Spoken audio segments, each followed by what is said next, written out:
Hey everybody, welcome back to Pro Boxing Insider Radio. I'm Chris Guns, and in just a second I'm going to be joined by Michael Hunter, heavyweight representative on the 2012 Olympic team. See what he's thinking about before he leaves to London. Yeah. Michael Hunter, how you doing, man? Good. How you feeling? Good. Everything is going smooth. I'm just waiting to get to the village and get back with my gold medal around my neck. I hear you. Tell us about yourself, man. Where were you born? I was born in Van Nuys, California, but I'm from Las Vegas, Nevada. I've grown up here. I went all my school years I did out here, Vegas, where I'm at now, and that's pretty much it. Yeah, what kind of kid were you growing up? I was very quiet, that's for sure. I've always been a good kid. I've never really had too much trouble. I was a kid though, so I had a lot of fun doing stuff probably I wasn't supposed to be doing, but I was simple. Mm-hmm. And you're the son of Mike the Bounty Hunter. He was a respected pro fighter. He has wins over Jimmy Thunder and Dwight Muhammad Cowie, Alexander Zolkin, former '84 Olympic gold medalist Tyrell Biggs. He dropped a close decision of Francois Botha. He beat Oliver McCall. Your dad made a mark in the sport, didn't he? Yes, he did. Now it's my time to, finish it off. So top everything off of what he done. Yeah. What do you remember most about your dad when he fought? Just how crazy he was. He was I guess what you would say untraditional. I don't really like to use the word unorthodox. Mm-hmm. He was I guess the untraditional type of fighter. On certain aspects of boxing, and he was a lot of entertainment. So that was one of the things I remember most. He would do crazy stuff like he would go sit in the corner, the other guy's corner. Like as soon as the bell rang, the guy would be walking. He would walk behind him. He wouldn't even know he was behind him, and he would sit in the corner. And the guy would end up sitting on his lap, and he would end up talking to his trainer, talking about how he's gonna kick his butt and stuff. I think that happened on TV. I think I remember that. Yeah. That's funny. Actually, he did that for the Zolkin fight. Oh, okay, yeah. I know Zolkin wasn't prepared for that stuff. that don't happen in Russia. Did you want to follow your dad into boxing, or what was it your idea, or did he kind of get you into it himself? Yeah, it was definitely my idea. He always tried to steer me away from boxing, just because of the bad parts of the sport, as far as the business side. Mm-hmm. But I always wanted to be like him. So as a kid, and I was fascinated and infatuated with him and what he was able to do in the ring and stuff like that. So. That was one thing that just I was turned on about. So but it was inevitable that I was going to do what I was going to do. Yeah. Were you good right away? Actually, yeah, I was. I had a lot of natural ability, I guess just, from being in my family from both sides, boxing being in my family from both sides and stuff like that. I had a lot of natural ability, so I was a chubby kid, but I was able to move and stuff like that. I had good attributes for myself. Yeah. And who inspired you? Who did you see in the gym from day to day? I would see people like Mike Tyson and what would we just see? Not Bells Edwards, Riddick Bowe, and especially my dad. My dad was, really, those guys really weren't, as big as my dad was to me, you know what I'm saying? So, but now that I look back, I'm just like, wow, these guys were legends, themselves, you know what I'm saying? So, but my biggest thing was just what my dad was able to do, Yeah. Yep. It's priceless, that kind of experience, though, getting to learn from Tyson and Riddick Bowe and stuff coming up. Priceless. Yeah. Yeah. At 18, you got to the top of the. You made it all the way to the final round in the National Golden Gloves tournament. How'd that feel to miss out on the gold at that time? Were you devastated by that? Oh man, I was hurt. And it was funny because before a couple of fights before, I'm like, man, and it was like I only had like 9 fights. I made it. When I went in there, I had 6 or something like that in the tournament. You know, I was fighting guys with a lot more experience and been around for a few years, and I was beating them. I mean, it wasn't easy, but you know, I wasn't. It wasn't like I thought it was the time I thought I was gonna have. So I was like, man, if this was how it's gonna be, I'm gonna breeze through this. And then I ended up losing, and I was like, okay. So it gave me a reality check, and I'm glad I didn't really win because I would have probably had the big head. Yeah. So I was already starting to get it in the middle of the tournament. So. And you almost made the 08 Olympic team too. What happened? Who's responsible for you not making that team? Me for sure. I mean, there was a lot of things that happened. You know, that I had no control of. Like, you know, I got food poisoning one of my qualifying fights and stuff like that. And you know, I got real sick and certain stuff like that. But I was very upset too. I had a clear mind, and but I definitely wouldn't blame nobody but myself.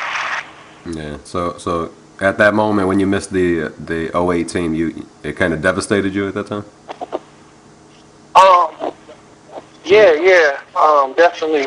I was devastated because I was so close from getting to be on the team, you know. Yeah. And then like I said, I got food poisoning, so I wasn't able to you know, continue. And I was just that close, you know, from making the team, from actually being. And then they did the team a little differently. You know, I trained with my teammates for the whole year, you know, so I had a good relationship with these guys. Yeah. And what was your total amateur record, Mike? What was your total amateur record? What is it now? I want to say 90-10. That's great. When did you qualify for the team? Say that again? When did you qualify for the team?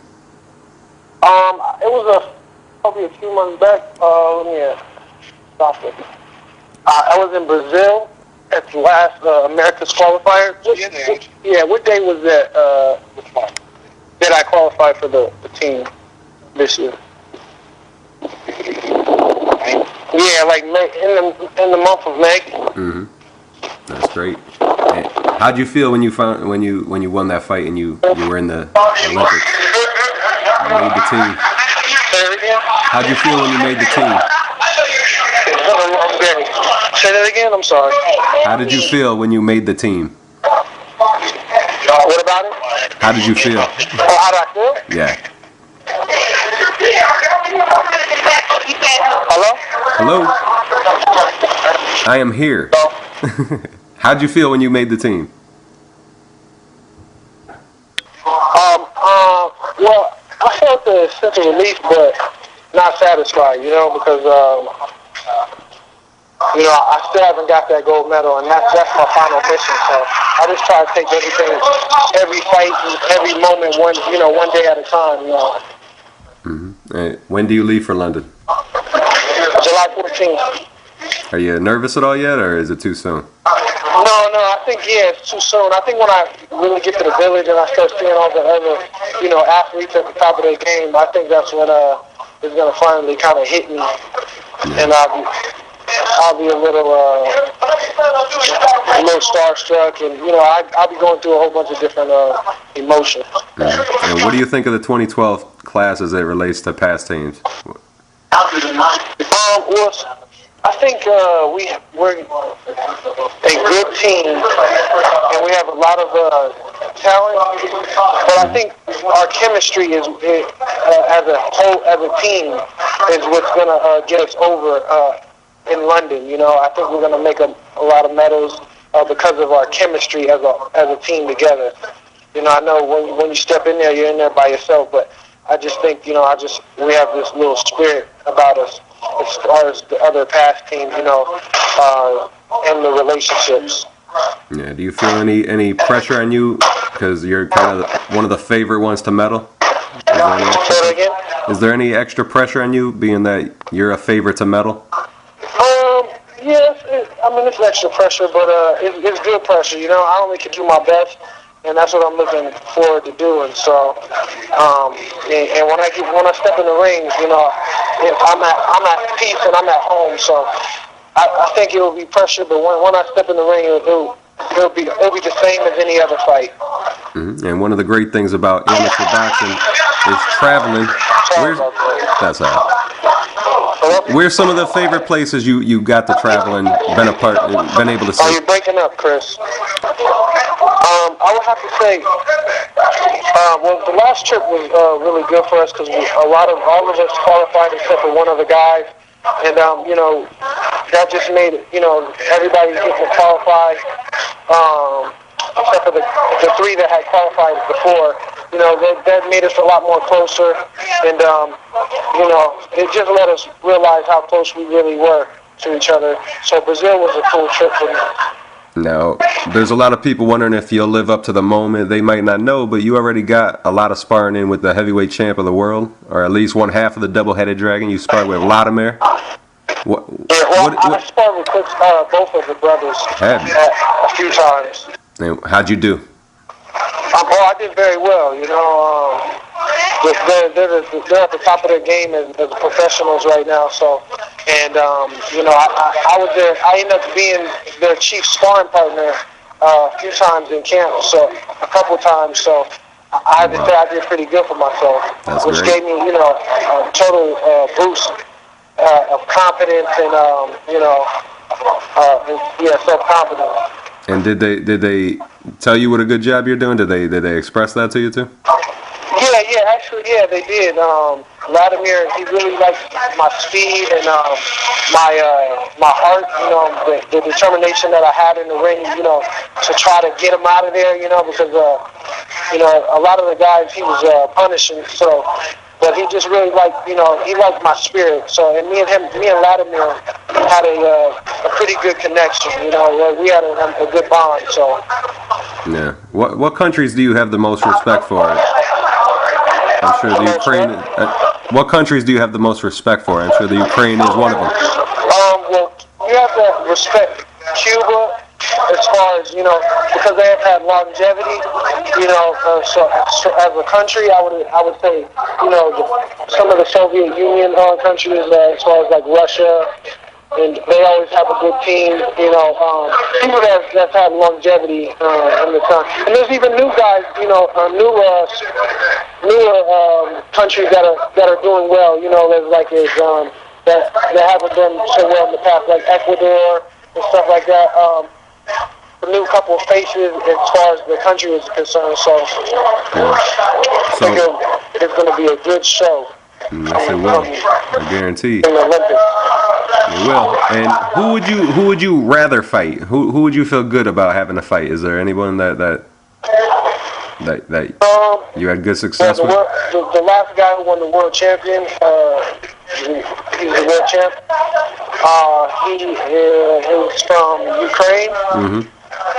And like I said, I would always love to fight a Cuban because just of their reputation, the rep they have. So I would love to fight a Cuban, and and a guy from Italy. His name is Clemente Russo, and he's been on the scene for quite some time now. So those are the main three people I'd love to get in the ring with.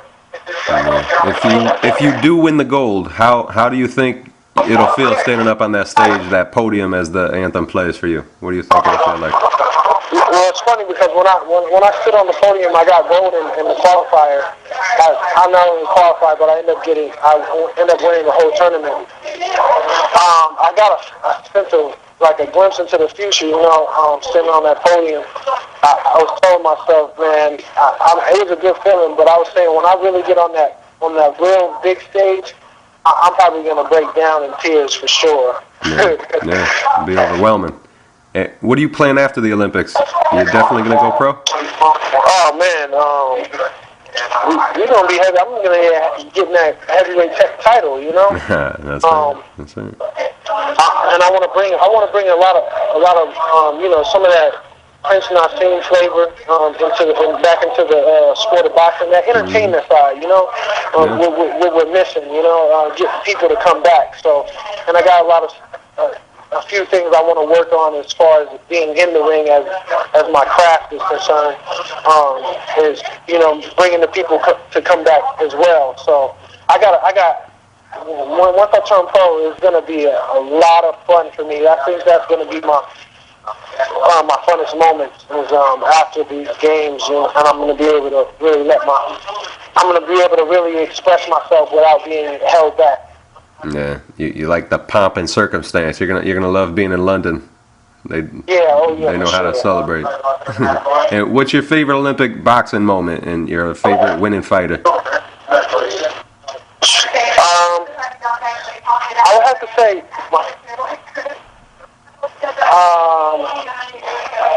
Roy Jones and his loss at the Olympics.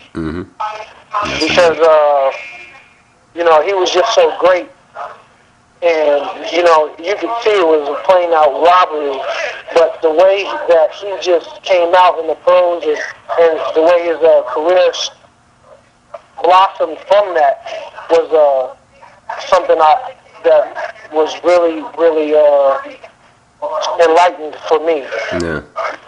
And what do you have to say to your fans at home? I know you got a lot of them.